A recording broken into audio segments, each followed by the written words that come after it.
Good afternoon, everyone. We're going to call the meeting to order, and we'll start with our land acknowledgement statement. We acknowledge that the ground on which we live is the traditional territory of Caldwell First Nation, of the Three Fires Confederacy, and the original people of Point Pelee, Pelee Island, and its surrounding lands and waters, and that of the Huron-Wendat and Wendat peoples. We recognize and respect the First Nations who are stewards of the land and waters of Turtle Island and who embrace this stewardship since time immemorial. We would also like to acknowledge contributions of other nearby First Nation communities and all original people across Turtle Island. Okay, if we can get an adoption of the agenda for March 11th, 2025. Moved by Councillor Carrick, support by Councillor Burns, all in favor, and that carries. Any disclosures of community interest? Okay, there being none.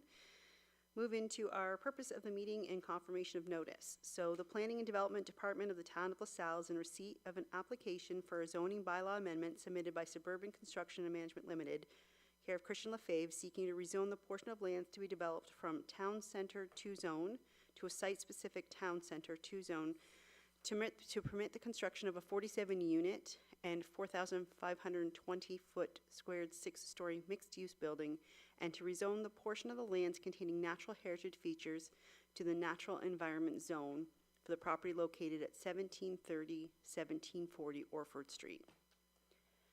The Planning and Development Department of the Town of LaSalle is in receipt of an application for a zoning bylaw amendment submitted by I. Pedro and C. Midius regarding a rezoning of 0.3 acres of land at 2988 Front Road, County Road 20, which the Committee of Adjustment granted conditional consent approval on November 20th, 2024 under file B14-2024.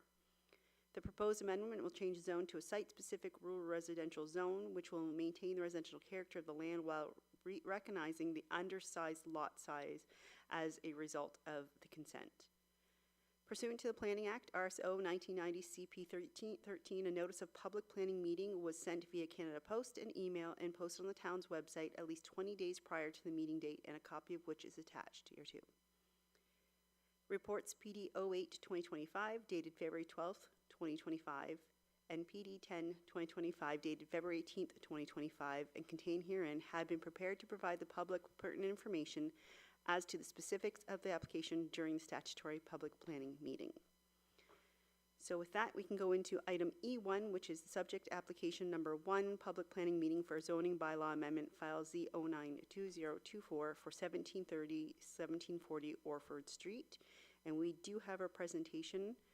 I'm not sure if it's Christian Lefebvre and Harry Frusius are on Zoom. Are they in the room? Perfect. Good afternoon. Good afternoon, members of council. My name is Harry Frusios. I'm with Zelenka Priamo Limited here on behalf of Suburban Construction and Management Limited.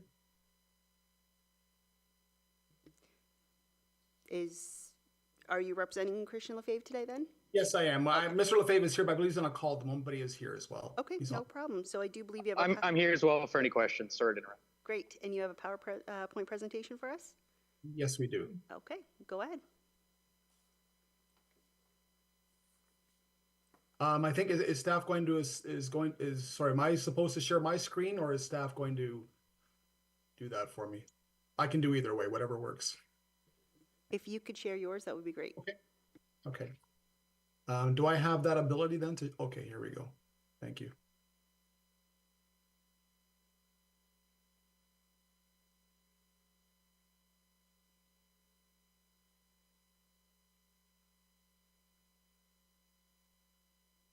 Okay, can everyone see my screen? Yes. Yes, we can. Okay, thank you.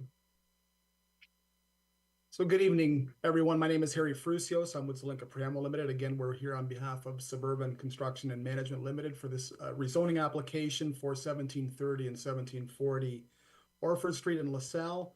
The purpose of the application is a rezoning application to allow a 6-story mixed-use building containing commercial and residential uses.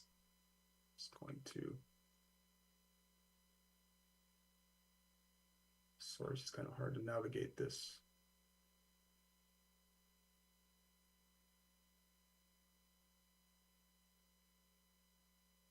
These are the subject lands highlighted in orange that we're speaking to, 1730 and 1740 Orford Street. They're located at the north end of the town of LaSalle within the LaSalle Town Center District, west of Malden Road and all the commercial uses that are currently existing along that corridor.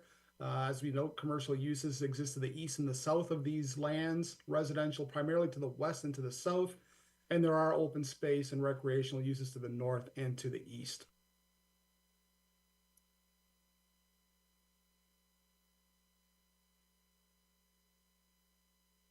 These are the existing uses on the subject lands. It is right now currently two properties, 1730 and 1740 Orford Street. Each of the properties contain a single attached dwelling. The one on the upper left is the dwelling at 1730 Orford Street, and the bottom right is 1740 Orford Street. And in between those two properties is a municipal alley, which is proposed to be acquired by our client and to form part of the overall development. The north portion, which you can't see on this, well, you can see the trees in the background, but the north portion of this site is vacant. It's proposed to be retained as a natural area.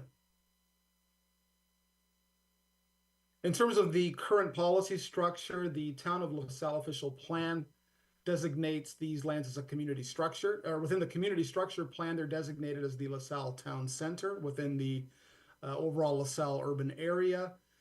The urban area, of course, is the focus of growth, investment, and significant development within the community. It supports the creation of a complete community with easy access to a wide range of uses.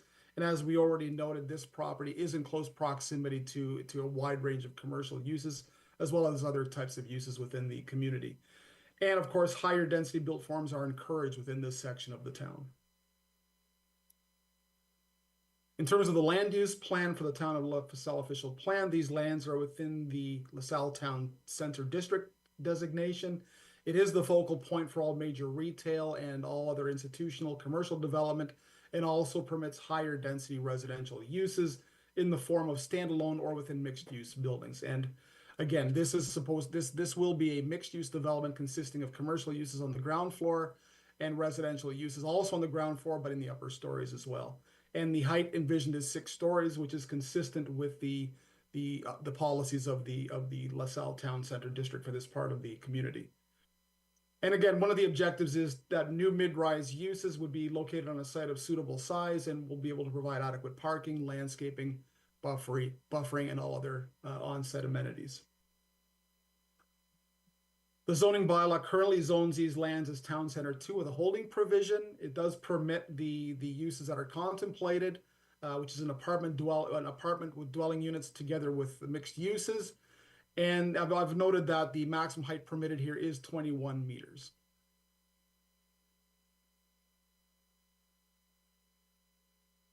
The proposed site plan that right now we've provided to staff for their preliminary review, I can just go through it quickly with you. Again, it's for a 1-6-story building, and that's highlighted in the darker gray shade at the bottom left-hand corner of the site plan.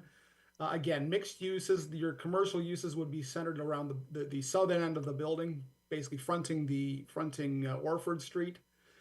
There will be 47 residential units on the ground floor and upper stories. And I forgot to mention that it is about 420 square meters of ground floor commercial. It does not cover the entire ground floor, but certainly the area of the floor that is more exposed to Orford Street and conducive to pedestrian activity.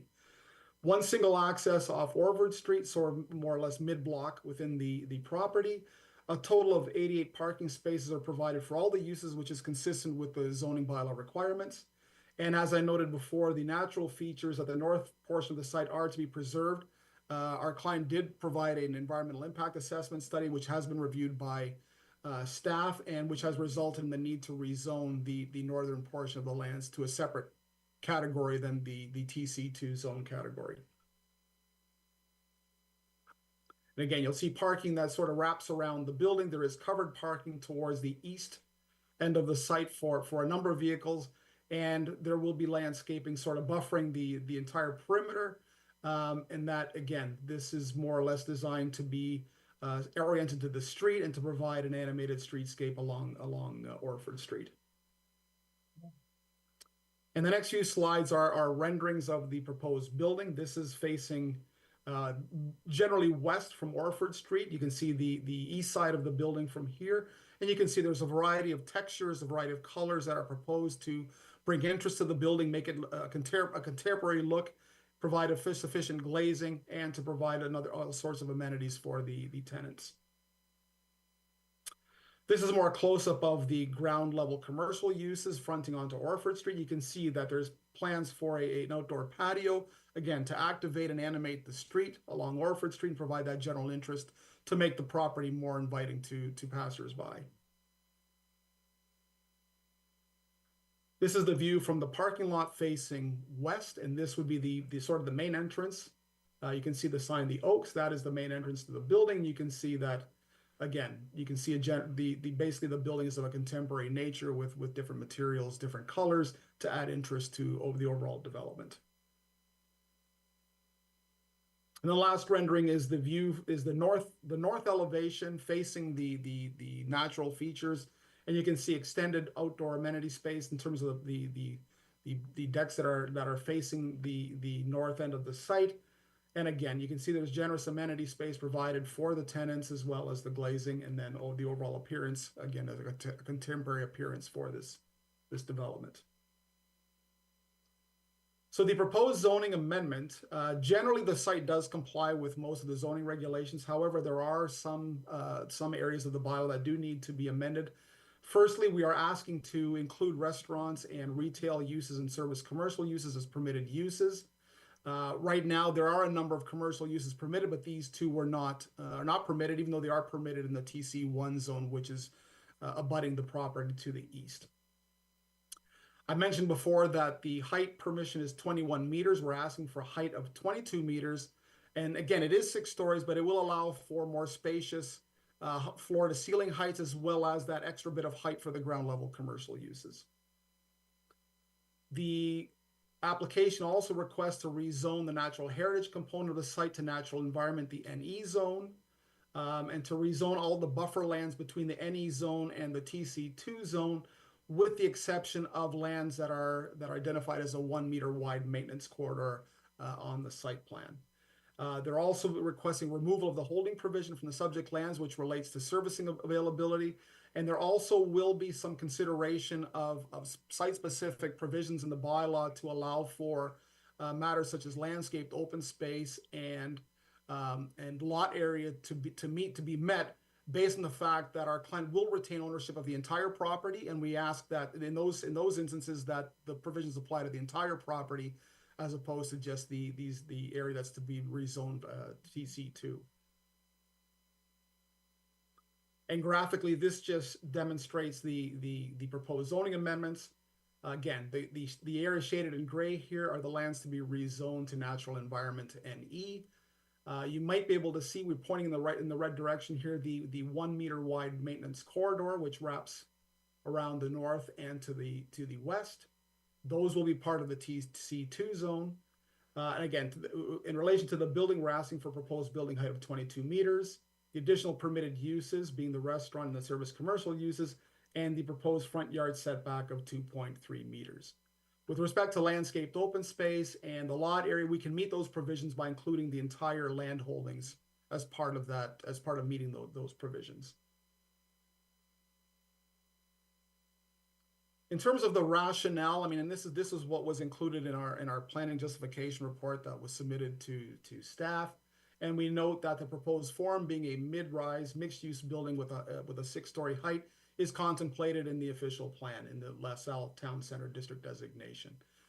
As I noted before, it does comply generally with current zoning standards. Any site-specific zone regulations that we are requesting, they represent appropriate development standards that support mixed uses, increase residential density and diversification of housing options, and it promotes intensification on the property in accordance with the official plan policies.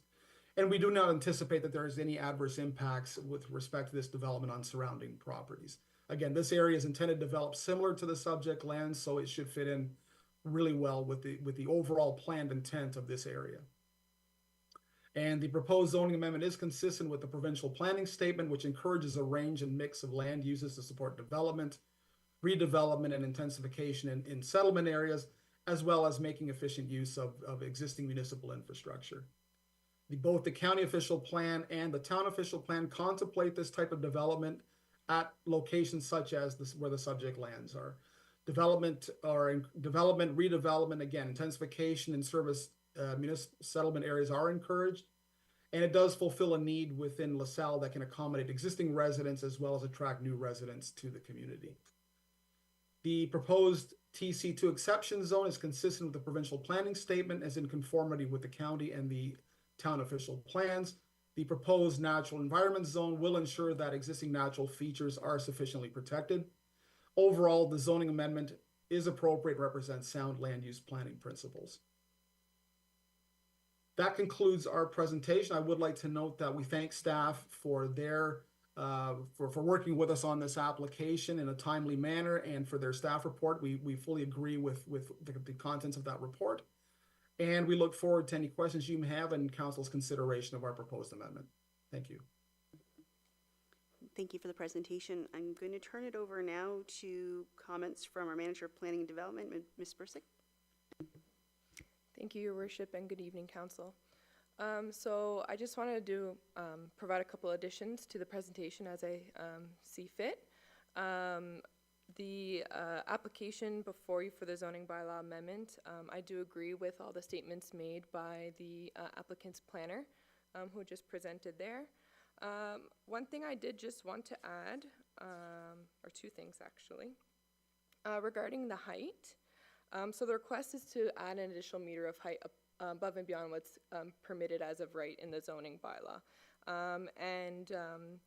Mr.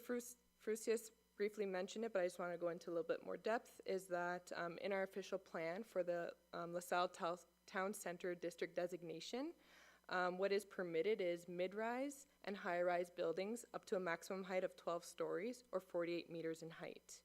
And I just want to bring it back that what's being requested here is 22 meters and not going up to the 12 stories, of course. So I just wanted to bring that to your attention. And another item I want to bring to your attention was at the Committee of Adjustment, the applicant did come to the May 22nd, 2024 meeting of the Committee of Adjustment to request a minor variance, which was approved for a reduction in the front yard, the same as what's being requested now through the zoning amendment. However, at that time, the applicant was only looking to develop on one of the parcels, which was 1740 Orford, and has since changed their proposal to include also 1730. So that's why instead of bringing it back to the committee, we've incorporated that wholesomely into the zoning bylaw amendment for you today.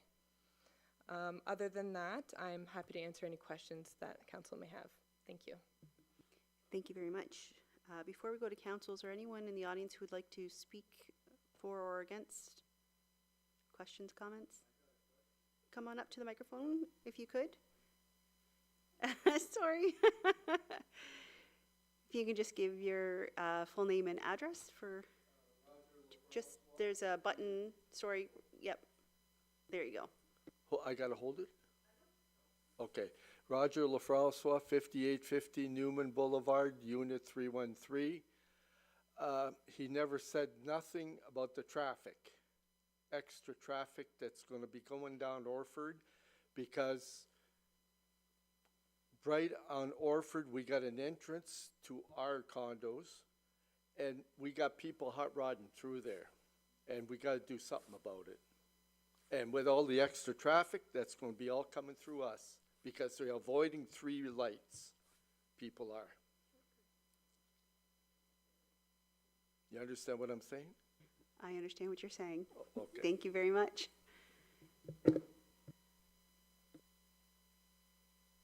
Do you have any questions or comments regarding that? No, thank you, Madam Chair. I mean, the only thing I can say is that the proposal here is actually already contemplated in the zoning bylaw and the official plan in terms of the density, the amount of units. The only thing we're asking for is consideration for some additional commercial uses and increased height. So presumably the town has already determined that the traffic capabilities can be addressed with this type of development, and we were not asked to provide any traffic support for this application. So presumably the town is satisfied that there are no traffic concerns with this proposal. Thank you, Mr. Osborne. Thank you, Your Worship, members of council. Yeah, that is true, what the proponent said about traffic for this development. I believe the residents' remarks were more about the cut-through traffic through their existing development. That development was set up in a way to try to limit the cut-through as much as possible. I do understand it still happens. And as that area does continue to develop and build out, there will be some additional roadways that will eventually go in and connect to both Orford and Sprucewood at some point in time. So, you know, it's a little bit of, as, you know, this is, I guess, a smaller scale development when you look at that whole area around Orford. It doesn't trigger any traffic upgrades at this point in time. But as things do start to develop in that area, we'll be, you know, looking pretty closely at traffic and what needs to happen and to try to limit cut through, but you know, in an effort to get cars on those future roadways as opposed to going through the site mentioned here. Thank you very much. Any other questions or comments? Just anyone, sorry, before I go to council, anybody, audience, or anyone else on Zoom? No one? So Deputy Mayor Akapata first. Thank you, Madam Mayor. Through you, just to confirm, the height request is consistent with the plan, and you've said that there's no concerns with the height. I just want to make sure that I understand that correctly. Through your worship, that's correct. We have no concerns, and we are already reviewing the site through site plan control as well. Thank you, Your Worship. Councillor Carrick and then Councillor Reno. Thank you. So I think the development looks great. I think it's only 6 stories. It could be a maximum of 12. I think there's enough of a buffer, and I certainly like the protected zone behind it toward the north. I think that's very important as we move forward. So we are preserving quite a bit of property there if you look at the size of and the scope of what's actually going in there. Of course, traffic's always a concern. And personally, I think 2 spots per condo would be nice for parking, but that's not in the policy, and that's not what the province dictates. So I'm okay with what I see. I think it'll be a great addition to the neighborhood. Councillor Reno. Thank you, Worship. This question is for Christina. Not knowing what the commercial developments will be going in there, but knowing that we've been asked to make a provision for a restaurant, how do we calculate the number of spots that are available and needed in a situation like this? We all understand how many are needed per condo, but it's a big difference if it's an insurance office versus a 50-seat restaurant. How does the town deal with that? To your worship, that's a really good question. And realistically, that the responsibility of making sure it works is really on the developer, because they're the ones that are essentially attracting the business to come and lease the space. So they would really want to ensure that, you know, whichever type of use they have that is coming to lease the space, they would be able to accommodate the parking just so that, you know, the people running the business and the customers would be able to, you know, arrive and park comfortably. Now, of course, on the onset, if we did know the particular uses, which again, as you said, you would assume that they're trying to attract those 2 types, which perhaps the applicant's planner or the applicant themselves can speak more with more information about. But at this time, based on the proposed uses that could be, they do accommodate the required parking spaces. If the applicant could speak to that, I would appreciate it, just to get an idea of how many parking spots are there versus how many are required. Okay. Would you like to add any comments to that, Mr. Frusius? Yes, thank you, Your Worship, and through you. And yes, I mean, we have, at this point, what the site plan demonstrates is sort of the minimum requirement for commercial. I don't have the exact numbers in front of me, but it does meet the current standard. And I don't believe, and maybe Mr. Lefebvre can correct me, but I don't believe there's any intent to have a full-blown, full-service restaurant here. We learned more along the lines of a quick service or fast food type, to also to cater to pedestrians that are coming in off the main corridor. So I apologize for that background noise, bad timing. Thank you. So yeah, just to close a loop on that, yes, I mean, obviously through the site plan, and if we have some secured tenants, we'll make sure that we can meet the minimum parking requirements, or if there is necessary to get any adjustments, we will do that. But again, it's not to create any impact on the tenants or anyone else in terms of meeting our parking needs. Counselor, hold on, before I go to you, I will go to Mr. Bridges. You're gonna go? Okay, go ahead. Good afternoon, Your Worship. Just to the point of parking, currently there's 84 spots required. That's without the restaurant being included, as it's just was laid out for just commercial uses. So that allows for 13 parking spaces. They do have access. They actually have 84 spaces permitted. So what they would end up doing is if they did ask for a restaurant, it comes in at a different parking ratio, and then they would just remove additional space from their parking.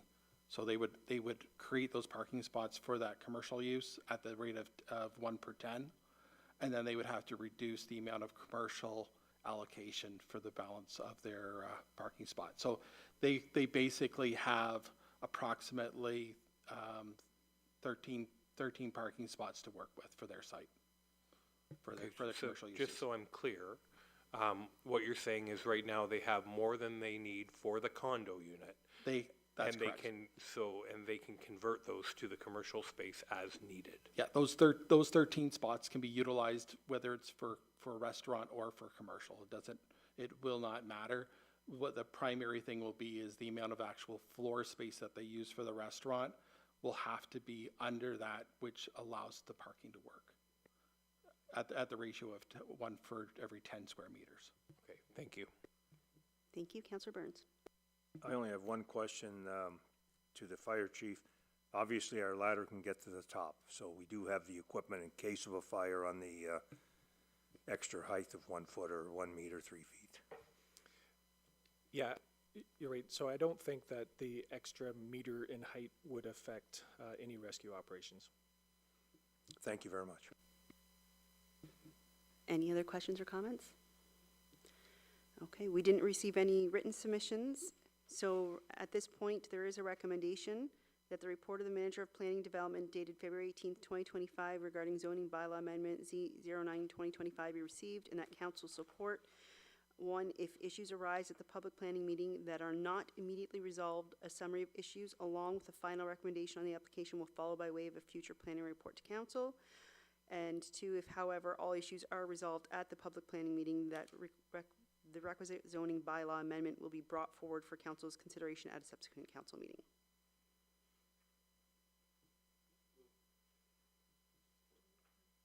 You have to, there was 1 or 2?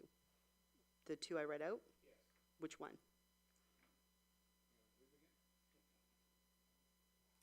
So, I think, can we not support both?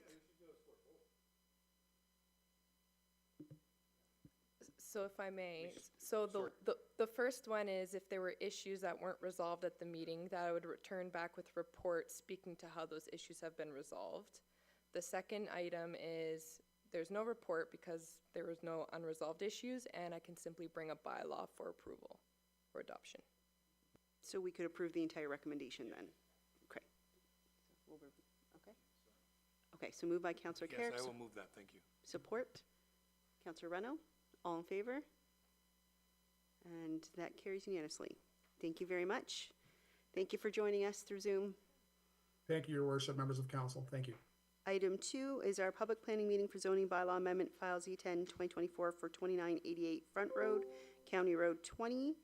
And so I'm going to now ask Mr. Pedro and I know I'm going to say it wrong. It's Midias? Okay, I was right the first time. Should have stuck with it for your presentation.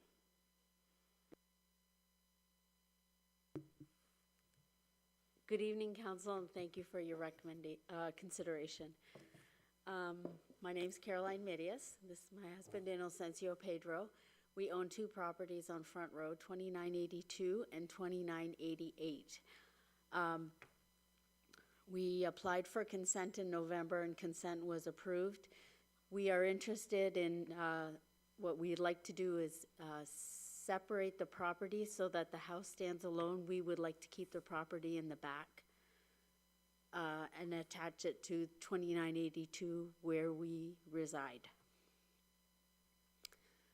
We love the property, the land is great, and we want to keep it. We just are interested in potentially selling the house in the near future. But we just want to sell the house, not the land. Okay, so I will have Ms. Bursick, if you have any comments. Yes, Your Worship, I actually have a presentation. There we are. So the property, as you can see up on the screen, is 2988 Front Road, just before the town line with Amherstburg. And as you can see, it's quite a long stretched parcel of land, and nearest and abutting Front Road is where the existing single-family dwelling is located, as well as a detached garage. So the current zoning of the land, it may be a bit hard to tell, but again, the portion nearest to the road, where you see the A inside the arrow, is where the property is zoned agriculture, and it kind of flip-flops near the very back when you abut Detroit River, but in the middle portion, it's all natural environment zoned, or green if you were able to look at it closely. So the official plan designation of the lands, I guess white or grayed out portion is the area that's agriculture designation, and there's actually a hatched, it's hard to see up on the screen, but the portion that looks like the aerial is actually wetland designation. And before I get to the next screen, just to ease your mind, there's no parcel dividing within the wetland area, so it's very much avoiding that. So here you can see in the red, 2988 outlined is a proposed area in which the applicants which wish to subdivide the land and keep the house with the detached garage. And the blue portion to the rear with the arrows and all the way back to the Detroit River, the whole strip, they've requested through the Committee of Adjustment, through a consent application, that rear portion be added to their existing home, which is located at 2982. Now, we're bringing this before you today for a zoning bylaw amendment request because the 2988 remaining parcel, which is outlined in red, is undersized in terms of the rural residential designation, rural residential zone, which requires 0.6 of a hectare for a lot area. And obviously this is shy of that by coming in at 0.3 hectares of lot area. It has already gone through the 4 tests under the committee. The committee has approved such severance to occur and the lot addition of the rear portion of the lands. However, because a condition of the consent was that the parcel being shown as 2988 does get an appropriate rezoning to recognize the undersized lot and more appropriate zoning, rural residential rather than full-blown agriculture. The applicants are here today.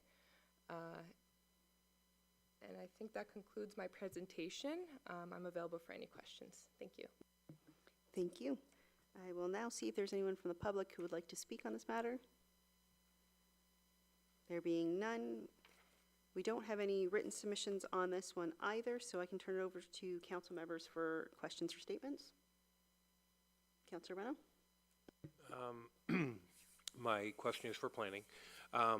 By going down to 0.3 as opposed to 0.6, is there any kind of impact to neighbors, any kind of impact to anybody where they'll come back and say, why did you do this? I'm just curious. I understand why we're doing it. It makes good sense. However, I just want to make sure that there's not some kind of impact that I'm not seeing.